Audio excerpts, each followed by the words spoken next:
Just Auto Solutions Private Limited.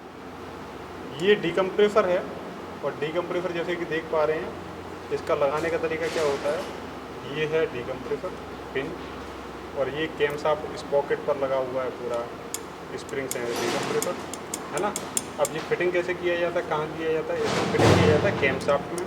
तो cam shaft ये दिया हुआ है FZ बाइक का और ये हमारा यामा FZ बाइक का पूरा इंजन दिया हुआ है। और हमारे जितने भी मैकेनिक भाई हैं मार्केट में जो काम कर रहे हैं उनके अंदर सबसे बड़ा क्वेश्चन यही रहता है कि इसके अंदर जो डीकम्प्रेसर रहता है या फिर अदर बाइकों के अंदर डीकम्प्रेसर रहता है उसका काम क्या होता है ना।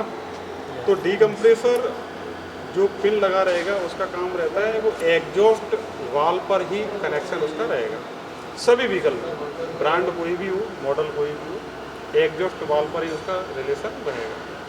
तो डीकम्प्रेसर में क्या होता है, ऑटो ऑन ऑटो ऑफ का एक सिस्टम दिया होता है। जब RPM कम होते हैं तो उस टाइम पर ऑटो ऑन रहता है, RPM ज़्यादा होते हैं तो ऑटो ऑफ हो जाता है। अब होता कैसे है, एक रिटर्न स्प्रिंग के माध्यम से। तो कैम शाफ्ट इस पॉकेट में एक रिटर्न स्प्रिंग दिया जाता है तो इस कंडीशन में ऑन रहेगा और इस कंडीशन में ऑफ हो जाता है। इस तरीके से सिस्टम दिया होता है। अब इस कैम शाफ्ट स्प्रिंग और इस पार्ट को लगाने के बाद जब इस पिन से कनेक्ट करते हैं तो ये पार्ट ऑटोमेटिक ऐसे करके मूव करता है, ऐसे मूव करेगा। तो और इंजन का एग्जॉस्ट वाल्व ओपन करने का काम करता है, एग्जॉस्ट वाल्व ओपन करने का काम करता है। इसको टाइमिंग चेन इस पॉकेट के साथ में इसका फिटिंग किया जाता है ना। तो क्या आपको एग्जॉस्ट वाल्व में ये कैम शाफ्ट और ये डीकम्प्रेसर समझ में आया क्या? समझ में आया। समझ में आया। तो ये कौन सी बाइक का इंजन काम कर रहे हैं आप? FZ का काम कर रहे हैं, ठीक है ना। तो आप कैम शाफ्ट लगा के दिखाएंगे। कैम शाफ्ट कहाँ लगेगा आप लगा के दिखाएंगे। तो कैम शाफ्ट देखो यहाँ पर रहेगा हेड में। ये यामा FZ का इंजन है, यहाँ पर फिटिंग किया जाएगा। इन्होंने यहाँ पर इस तरीके से इसको फिटिंग किया। आराम से फिटिंग करो, कोई तकलीफ नहीं। Half free position, cam shaft half free position में ही इसको फिटिंग किया जाए।